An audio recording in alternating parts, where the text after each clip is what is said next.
Et bonjour à tous, bienvenue sur Happy Crash. Un peu flou, beaucoup flou, vous ne me verrez pas beaucoup. Et en fait c'est très bien comme ça. Je suis dans les embouteillages. Bon, ça s'est un peu débloqué, mais ça roule pas très vite. Et je voulais en profiter pour partager une petite réflexion que j'avais là seule dans ma voiture. À propos d'une phrase qu'on m'a dite un jour. Une personne très chère qui m'a dit: on a le statut qu'on veut bien s'accorder. Et je pense que cette phrase a débloqué vraiment quelque chose en moi le jour où je l'ai entendue, de manière totalement inconsciente. Je pense que ça a fait sauter un verrou. Le verrou du conformisme, sans doute. Le verrou du formatage. Le verrou de la croyance que j'avais le statut que j'avais décidé pour moi-même. Or, j'ai réalisé à la suite de ça que j'avais dans mon environnement et dans la société le statut auquel la société m'avait préparé. Et ça a été vraiment, vraiment clé dans ma vie, dans la dernière décennie, les 2 dernières décennies. 2 dernières décennies ?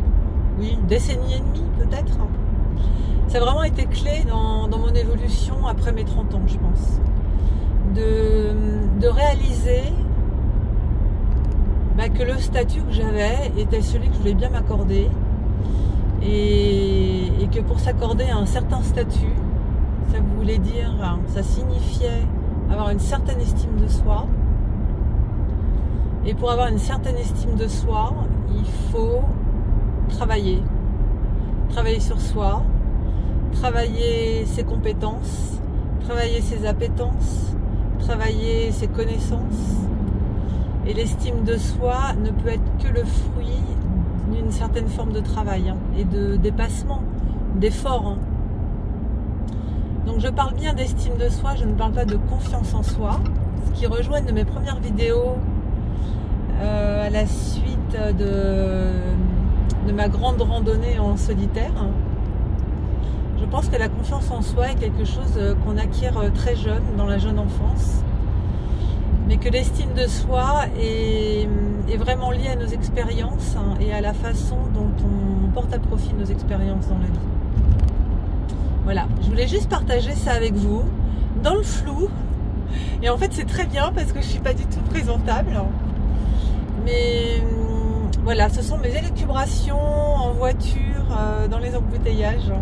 Et j'avais vraiment envie de partager ça avec vous. Parfois, une petite phrase comme ça, hop, déverrouille quelques croyances limitantes. Ça peut parfois donner une clé, une simple clé qui va débloquer un grand pan de votre vie, qui va vous ouvrir une énorme porte. Une petite clé peut ouvrir une grande porte. Je vous embrasse. À très bientôt.